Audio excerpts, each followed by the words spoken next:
ಅವರನ್ನು ಪ್ರಾರ್ಥನೆ ಮಾಡಬೇಕಾಗಿತ್ತು. ಅವರು ಇದಕ್ಕೆ ಇವತ್ತು ಆದೇಶವನ್ನು ಏನು ಕೊಟ್ಟಿದ್ರು ಅದನ್ನು ಮಾನ್ಯ ನ್ಯಾಯಾಲಯ ಎತ್ತಿ ಹಿಡಿದಿದೆ. ಆ ಕಾರಣದಿಂದ ಇದರಿಂದ ಈಗ ಮುಖ್ಯಮಂತ್ರಿಗಳು ತಪ್ಪಿಸಿಕೊಳ್ಳಲಿಕ್ಕಾಗಲಿಲ್ಲ. ಕಾಂಗ್ರೆಸ್ ಪಕ್ಷದ ಮತ್ತು ಮುಖ್ಯಮಂತ್ರಿಗಳ ಅವ್ಯವಹಾರಗಳು, ಭ್ರಷ್ಟಾಚಾರಗಳು ಸಂಪೂರ್ಣವಾಗಿ ಇವತ್ತು ಜನರ ಮುಂದೆ ತೆರೆದುಕೊಂಡಿವೆ. ಇದಕ್ಕೆ ಅವರೀಗ ಇದನ್ನು ಗಮನಿಸಿರ್ತಾರೆ. ಈಗಾಗಲೇ ನಾನು ಒತ್ತಾಯ ಮಾಡ್ತೇನೆ, ತಕ್ಷಣ ರಾಜೀನಾಮೆ ಕೊಡಬೇಕು, ರೆಡಿ ಆಗಬೇಕು ಅಂತೇಳಿ ನಾನು ಮನವಿ ಮಾಡ್ತೇನೆ.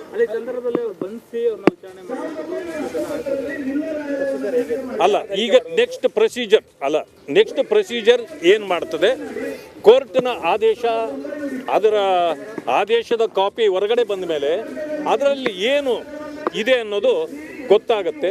ಅದಾದ ಮೇಲೆ ಈಗೇನು ಪ್ರಾಸಿಕ್ಯೂಷನ್ಗೆ ಕೊಟ್ಟಿತ್ತು ಗವರ್ನರ್ ಅವರು ಮುಂದಿನ ಕ್ರಮವನ್ನು ಜರುಗಿಸ್ತಾರೆ ಅಂತ ನಾನು ಅಂದ್ಕೊಂಡೆ.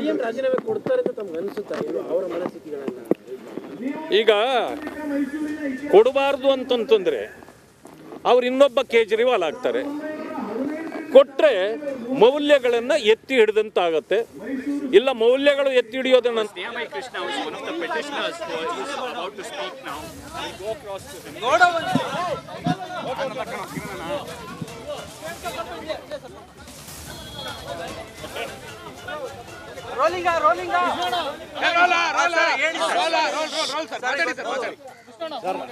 ರಾಜ್ಯದ ಮಾನ್ಯ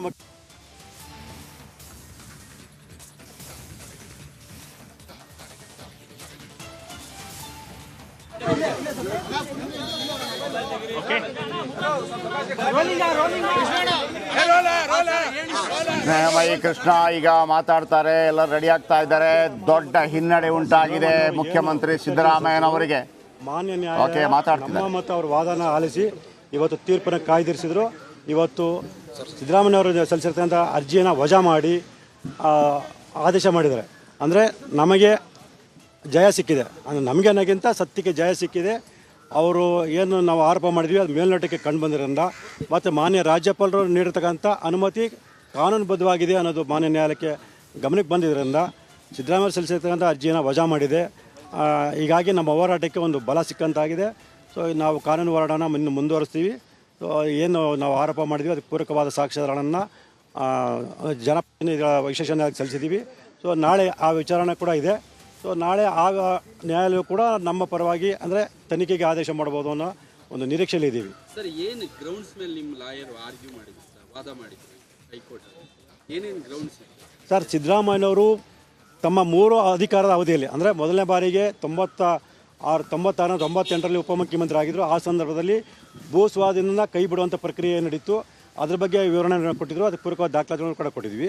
ಸೊ 2ನೇ ಬಾರಿ ಅವರು ಉಪಮುಖ್ಯಮಂತ್ರಿ ಆಗಿದ್ದಾಗ ಅಂದರೆ 2004, 2005 ಏನು ಉಪಮುಖ್ಯಮಂತ್ರಿ ಆಗಿದ್ದು, ಆ ಸಂದರ್ಭದಲ್ಲಿ ಏನು ಮೂಡಾದಿಂದ ಬಡಾವಣೆ ರಚನೆಯಾಗಿ ನಿವೇಶನಗಳನ್ನ ಹಂಚಿಕೆ ಮಾಡಿ ಆ ನಿವೇಶನದ ಬಗ್ಗೆ ಕೆಲವು ಕ್ರಯಪತ್ರ ನೋಂದಣಿ ಮಾಡಿದರೂ ಕೂಡ ಕೃಷಿ ಭೂಮಿ ಅಂತೇಳಿ ಸುಳ್ಳು ಕ್ರಯಪತ್ರನ ಬಾಮೈದ ಮಲ್ಲಿಕಾರ್ಜುನ ಸ್ವಾಮಿ ಹೆಸರಿಗೆ ನೋಂದಣಿ ಮಾಡಿದರು.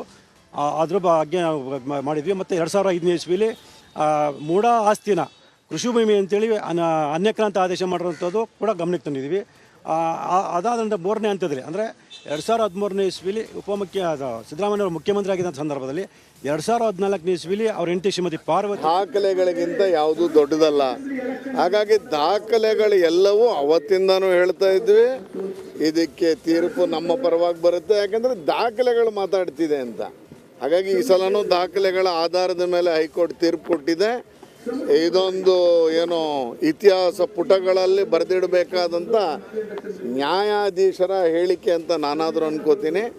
ಆ ರೀತಿಯಲ್ಲಿ ಕೋರ್ಟ್ ಮಾಡ್ತಿದ್ದಾರೆ. ಪ್ರಾರಂಭಿಕ ಹಂತದಲ್ಲಿ ಗೊತ್ತಿತ್ತು ನಮಗೆ, ಎಲ್ಲ ಹಂತದಲ್ಲೂ ಇವರನ್ನು ದಿಕ್ತಪ್ಪಿಸ್ತಾ ಇದ್ದಿದ್ದು ಇವರ ಜೊತೆಯ ಹಿತಶತ್ರುಗಳು. ಸಿದ್ದರಾಮಯ್ಯನವರ ಪಾತ್ರ ಏನಿದೆ ಎಷ್ಟಿದೆ ಅನ್ನೋದಕ್ಕಿಂತ ಇವರ ಸಹವರ್ತಿಗಳು, ಇವರ ಜೊತೆಯಲ್ಲಿರುವಂಥ ಸುತ್ತಮುತ್ತಲಿನ, ಅದರಲ್ಲೂ ಭೈರತಿ ಸುರೇಶ್ ಅಂತ ನಗರಾಭಿವೃದ್ಧಿ ಇಲಾಖೆ ಸಚಿವ ಇವರನ್ನು ದಿಕ್ತಪ್ಪಿಸಿದ್ರು ಅಂತ ಹೇಳೋದಕ್ಕೆ ನಾನು ಬಯಸ್ತೇನೆ. ಅಲ್ಲ, ಪ್ರಾರಂಭಿಕ ಹಂತ ಕಾಂಗ್ರೆಸ್ ಒಂದು ರಾಷ್ಟ್ರೀಯ ಪಕ್ಷ, ಭ್ರಷ್ಟಾಚಾರಕ್ಕೆ ನಾವೆಲ್ಲೂ ಅವಕಾಶ ಕೊಡೋದಿಲ್ಲ ಅನ್ನುವಂಥದ್ದು ಇತ್ತೀಚಿನ ದಿನಗಳಲ್ಲಿ ರಾಹುಲ್ ಗಾಂಧಿಯವರು ಪದೇ ಪದೇ ಹೇಳ್ತಾ ಬರುವಂಥ ಈ ಸಂದರ್ಭದಲ್ಲಿ ನನಗನ್ಸುತ್ತೆ ಅವ್ರ ಹತ್ರ ಇರೋ ದಾರಿ ಒಂದನೇ, ಪ್ರಾಸಿಕ್ಯೂಷನ್ ಕೊಟ್ಟಿದ್ದಾರೆ. ಪ್ರಾಸಿಕ್ಯೂಷನ್ ಕೊಟ್ಟ ಮೇಲೆ ಬಹುತೇಕ ರಾಜೀನಾಮೆಯನ್ನು ಕಾಂಗ್ರೆಸ್ಸಿನ ಹೈಕಮಾಂಡ್ ಪಡೆಯುತ್ತೆ. ಅಲ್ಲ, ರಾಜೀನಾಮೆ ಕೊಡದೇ ಇದ್ರೆ ಏನು ಇದಕ್ಕೆ ನೆಕ್ಸ್ಟ್ ಮುಂದಿನ ತನಿಖೆ ಶುರು ಆಗುತ್ತೆ. ಒಬ್ಬ ತನಿಖಾ ಇಲಾಖೆ ಮುಖ್ಯಸ್ಥರ ಹಾಗೇನೆ ಇಂಟೆಲಿಜೆನ್ಸ್ ಅವ್ರ ಕೈಯಲ್ಲೇ ಇಟ್ಕೊಂಡು ಅವರೇಗೆ ಅಧಿಕಾರದಲ್ಲಿ ಮುಂದುವರಿತಾರೆ. ಹಾಗಾಗಿ ಕಾಂಗ್ರೆಸ್ಸು ನನಗನ್ಸುತ್ತೆ ರಾಷ್ಟ್ರೀಯ ಪಕ್ಷ ರಾಜೀನಾಮೆ ಪಡೆಯುತ್ತೆ ಅನ್ನುವಂಥ ವಿಶ್ವಾಸವನ್ನು ನಾನಂತೂ ಹೊಂದಿದ್ದೀನಿ. ನೋಡೋಣ, ಇವತ್ತು ರಾಜ್ಯಾಧ್ಯಕ್ಷರು, ವಿರೋಧ ಪಕ್ಷದ ನಾಯಕರು, ಕೇಂದ್ರದ ಎಲ್ಲ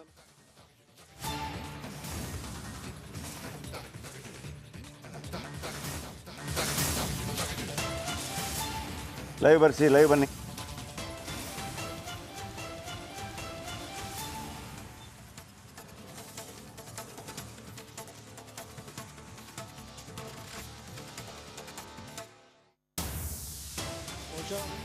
ಲೋಕಾಯುಕ್ತಕ್ಕೆ ಆದೇಶ ಮಾಡಬಹುದು. ಅದು ಆದೇಶ ಆದ ನಂತರ ನಾವು ಮತ್ತೆ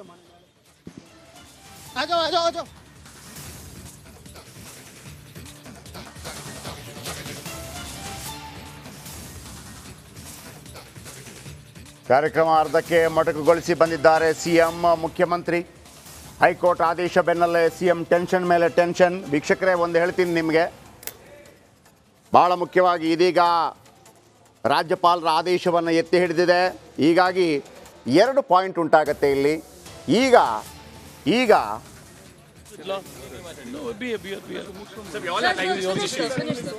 in accordance with law, whatever was required to be taken care of, I think the order in brief, what is told to us, is a simple summary. And the summary to be expanded, we know what will be there. And I'm sure the judge has travelled quite far into various judgments throughout this country to come to this conclusion. It's a fantastic order, and we were prepared for it.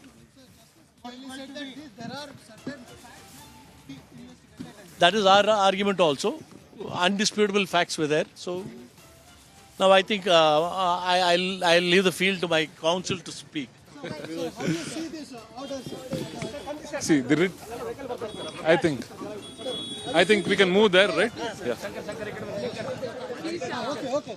So how do you see this order? The writ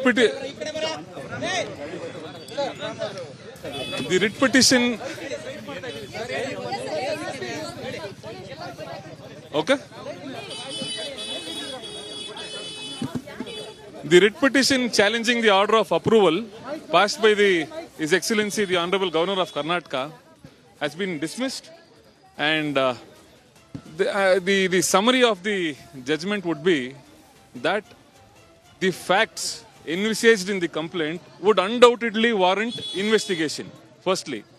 And secondly, the act of the complainant seeking approval from His Excellency the Honorable Governor of Karnataka is lawful, and there are absolutely no infirmities in connection to the same.